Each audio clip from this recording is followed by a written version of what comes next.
గురించి పరిశీలించవలసిన అవసరం ఏముంది? భగవంతుణ్ణి ఉపాసన చేస్తే చాలదా? గురువు ఎందుకు?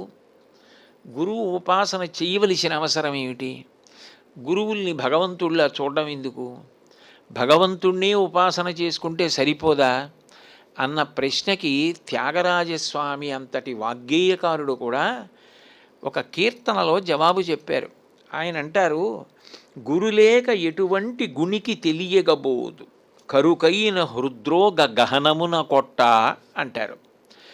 నారద మహర్షి గురించి కీర్తన చేస్తూ త్యాగరాజస్వామి అసలు ఎన్ని గుణములు కలిగిన వాడైనా కావచ్చు, ఎంత గొప్ప నైపుణ్యం కలిగిన వాడైనా కావచ్చు, ఎన్ని కళలు తనలో నిగూఢంగా దాగి ఉన్నవాడైనా కావచ్చు, గురువు యొక్క స్పర్శ లేకపోతే అవి ఏవి కూడా ప్రకాశించవు.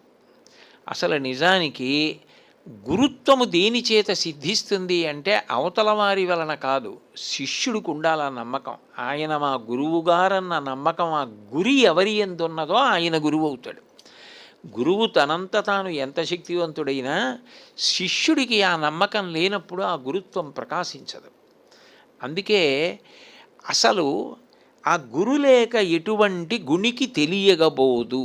ఎన్ని గుణములు ఉన్నవాడైనా, ఎంత చదువుకున్నవాడైనా, ఎంత తెలివైన వాడైనా, ఎంత సమర్థుడైనా గురువు యొక్క స్పర్శ లేకుండా, గురువు యొక్క కటాక్షము లేకుండా, గురువు అనుగ్రహము లేకుండా, గురువుగారు చేస్తున్న బోధని వినకుండా అసలు ఆయన తరించడమన్నమాట అన్వయము కాదు. గురువు అంత ప్రధానమైనటువంటి వ్యక్తి. కరుకైన హృద్రోగ గహనమున కొట్ట. హృద్రోగము అంటే ఇక్కడ ఏదో హృదయ సంబంధమైన వ్యాధి అని కాదు. హృదయ గ్రంథి అజ్ఞానము తొలగిపోయి బ్రహ్మసాక్షాత్కారమును పొంది జ్ఞానాద్దేవత కైవల్యం అని ఆ జ్ఞానము కలగడానికి కావలసిన మార్గమును చూపించి ఆ మార్గంలో నడిపించగలిగిన దేశికుడై ఉండాలి.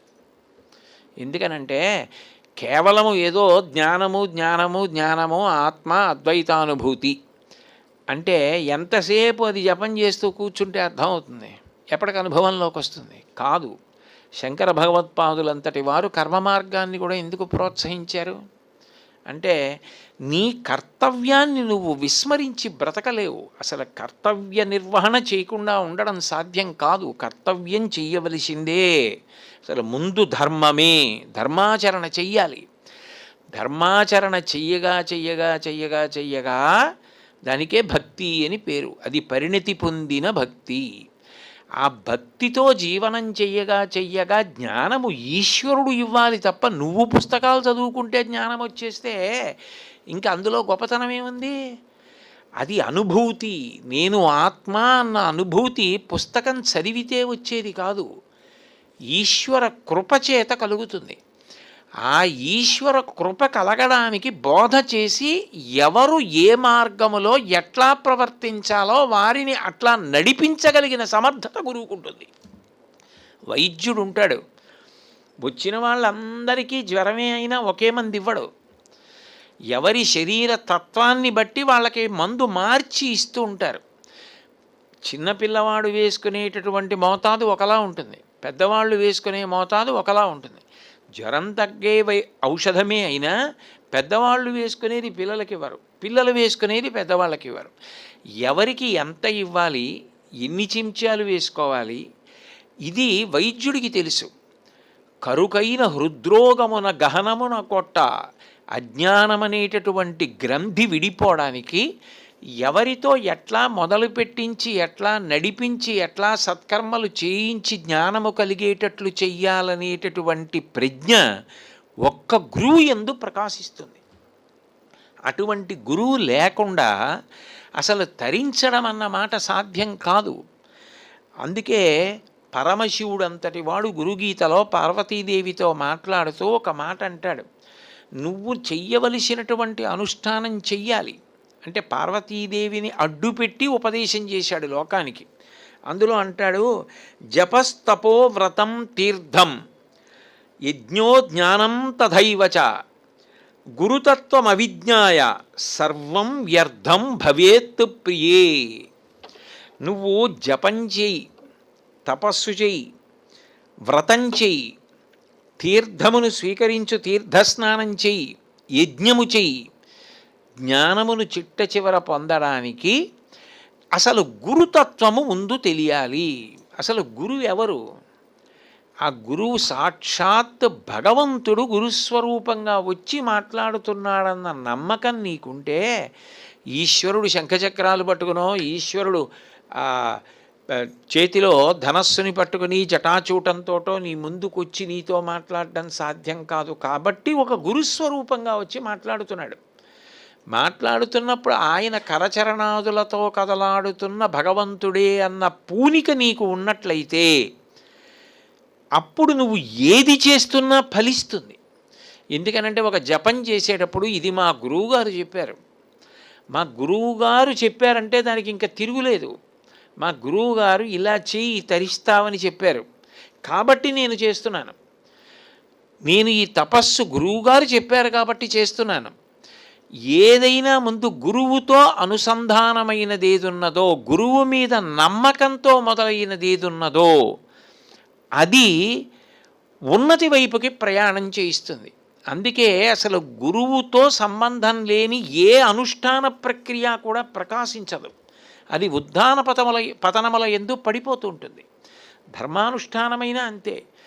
మనిషికి కష్టాలు వస్తాయి, సుఖాలు వస్తాయి, భోగాలు వస్తాయి, ప్రలోభాలు వస్తాయి, ఇంద్రియ వ్యామోహం ఏర్పడుతుంది, మనసు చాంచల్యమును పొందుతుంది, తడబడతాడు. అయినా ఊంచుకు నిలబడగలగాలి అంటే గురుకటాక్షం ఉండాలి.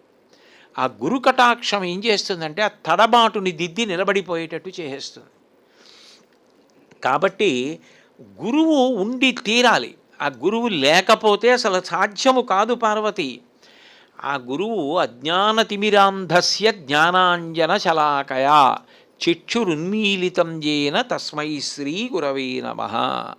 అవిద్య, అజ్ఞానము, పుట్టుకతో ఎవ్వరికీ జ్ఞానము కలిగే అవకాశం లేదు. అందరూ ఇది నేను శరీరము, ఆత్మ వేరుగా ఉంది అనుభూతి, ఇవన్నీ సాధ్యం కాదు.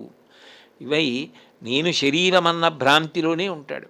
ఆ అవిద్యని తొలగించగలిగిన వాడెవరు అంటే గురువు. ఆ గురువు అదేదో అకస్మాత్తుగా రేపు పొద్దున 10 గంటలకు రండి మీ అందరికీ జ్ఞానం ఇచ్చేస్తానని ఏ గురువు ఇవ్వడు.